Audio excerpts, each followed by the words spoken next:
Hello students.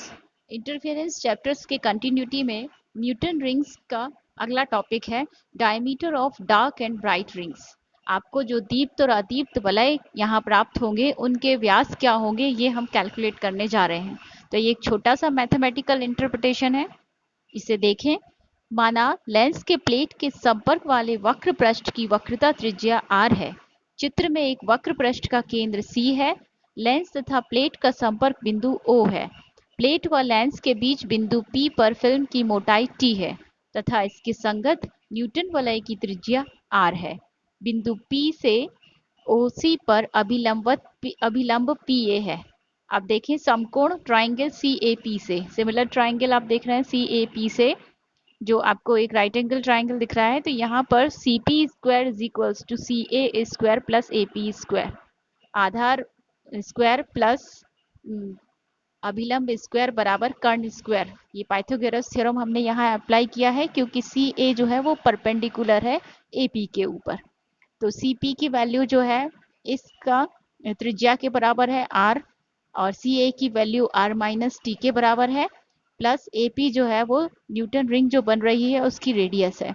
तो हम उसे फीड करेंगे यहाँ पर, तो हम सिंप्लीफिकेशन पर हमें मिल जाएगा आर स्क्वायर बराबर R square minus 2RT plus T square plus R square.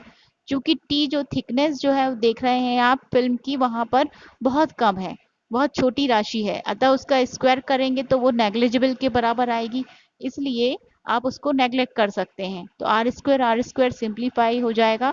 2RT को आप लेफ्ट साइड ले आइए तो R square is equals to 2RT बचेगा, जो कि इक्वेशन 1 हो गई। अब देखिए समीकरण 1 से स्पष्ट है कि यदि लेंस को प्लेट से थोड़ा ऊपर उठा दिया जाए तो प्रत्येक बिंदु पर फिल्म की मोटाई T बढ़ने से प्रत्येक वलय की त्रिज्या बढ़ेगी, अर्थात न्यूटन वलय बाहर की ओर फैलते दिखाई देंगे। NV अदीप्त वलय के लिए, डार्क फ्रिंज के लिए 2 म्यू टी बराबर n लैम्डा।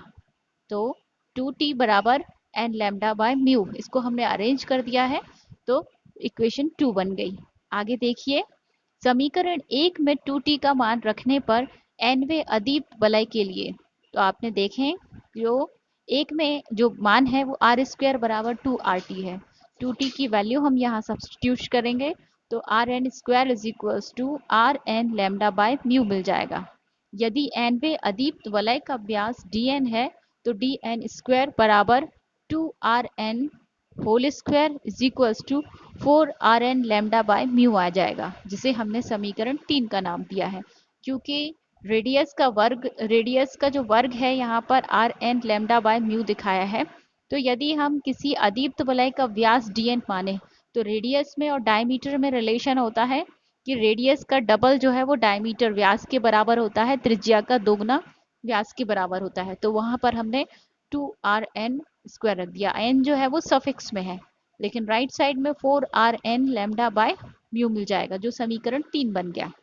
इसी प्रकार n वे दीप्त वलय के लिए, ब्राइट फ्रिंज के लिए 2 म्यू टी बराबर 2n minus 1 lambda by 2। 2t जहाँ से हमने म्यू को राइट साइड शिफ्ट किया तो 2t बराबर 2n minus 1 lambda by 2 mu मिल जाएगा, जो कि समीकरण 4 बन गया। समीकरण 4 से 2t का मान 1 में रखने पर आर एन डैश स्क्वायर बराबर R 2n minus 1 lambda by 2 mu मिल जाएगा। यदि nवें दीप्त वलय का व्यास dn डैश है तो dn dash square is equals to 2rn dash whole square बराबर 4r2n minus 1 lambda by 2 mu, जिसे हम समीकरण 5 नाम दे रहे हैं। समीकरण 3 और 5 में दीप्त और अदीप्त वलयों के लिए व्यास दिया हुआ है, जिससे स्पष्ट है कि अब यहाँ पर कुछ हमें पॉइंट्स मिलते हैं जो फोकस करने के हैं। तो उसमें पॉइंट नंबर 1 है, किसी अदीप्त वलय का व्यास उसकी संख्या के वर्गमूल के अनुक्रमानुपाती होता है, अर्थात dn इज proportional to under root n। जैसे जैसे n का मान बढ़ता है अदीप्त वलयों के बीच की दूरी घटती जाती है। nवे तथा n माइनस 1वें अदीप्त वलयों के बीच की दूरी rn माइनस 1 बराबर under root of r lambda by mu into under root of n minus n under root of n minus 1। r1 minus r naught जो है वो under root of r lambda by mu के equal होगा।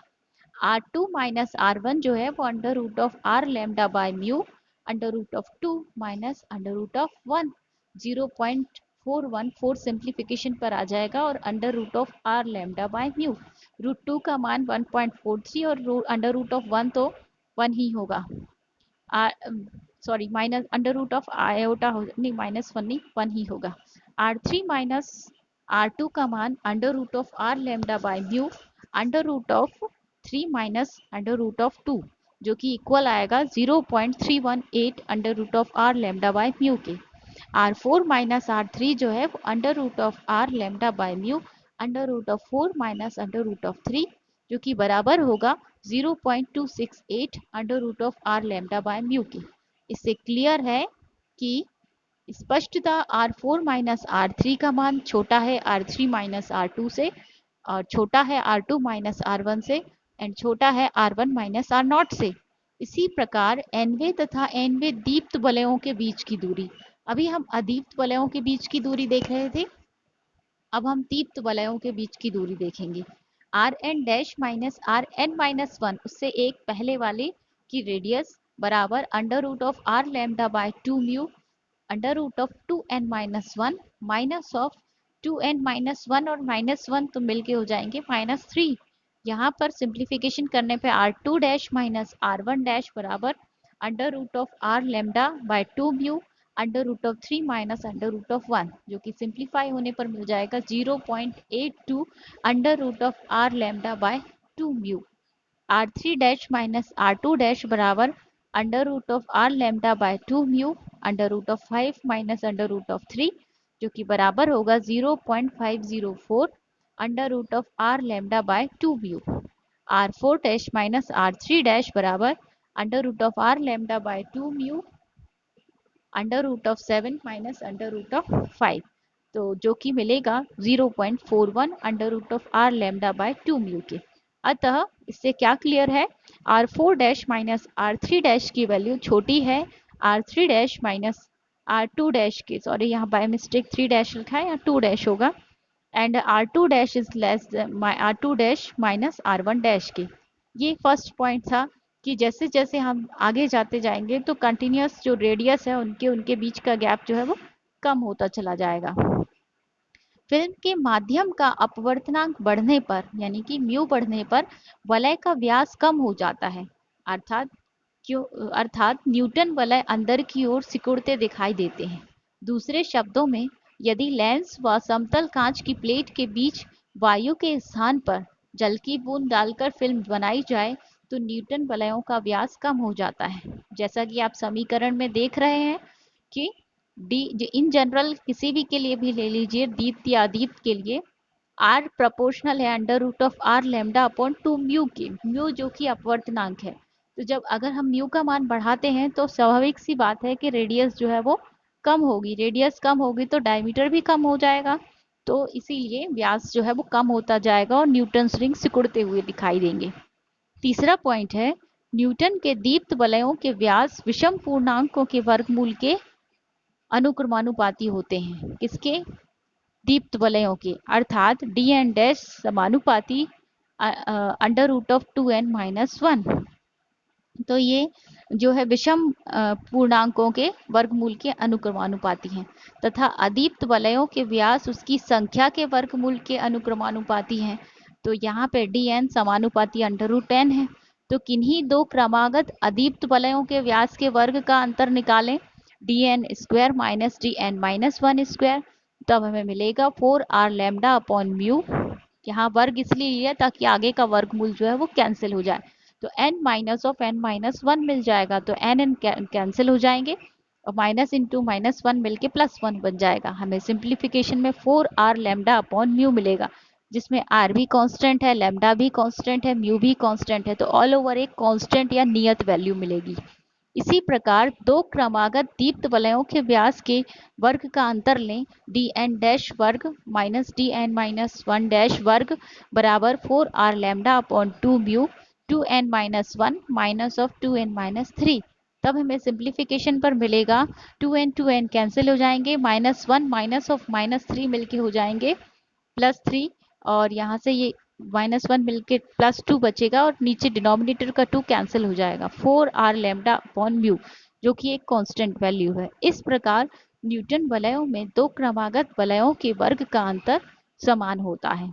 तो ये जो हमने देखा दो दीप्त और दो अदीप्त वलयों में डिफरेंस उनके डायमीटर में, व्यास में, वो एक कांस्टेंट वैल्यू के बराबर आया।